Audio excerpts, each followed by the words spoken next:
ના ના સાહેબ વાંધો ને વાંધો અહીં હું મૂજો શું થયું હતું તમને પોલીસ સ્ટેશન લઈ ગયા હતા? પોલીસ સ્ટેશન મને લઈ જતા 2 વાગ્યાના મને બેહાર રાખેલા.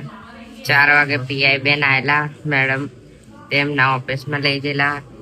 મેડમે કહ્યું બીજી ઓફિસમાં લઈ ગયા. બીજી ઓફિસમાં લઈ ગયા.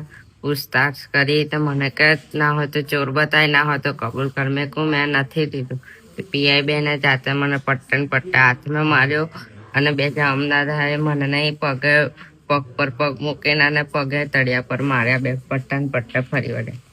જોડ્યું ના કરું ને તને થોડી માર કરતા હતા કે ના તે લીધું જ છે. મેં કહું નહીં લીધું એમ વધારે માર કરતા. એટલે એ મેડમે માર્યો. 2 પોલીસ વાળા 2 પોલીસ બે હતા એમ? એમને માર્યો તો તને? 2 પોલીસ વાળે માર્યો. કોણ હતું? નામ નામ નહીં ખબર. કઈ વાંધો નહીં. સારું, કાયદેસર અમે તું ચિંતા કરીશ નહીં બેટા, અમે તારા જોડે છીએ બરાબર. જેને આ કૃત્ય કર્યું છે ને એ બધાને સજા અપાઈશું. તું સહેજ બી ગભરાઈશ નહીં હો. આપણે સારું તું આરામ કર, સારું થઈ જશે. હા ને, સારું થઈ જશે. ચિંતા નહીં કરવાની, Relax થઈ બરાબર? જાઓ. અમે છીએ સાથે અને એમને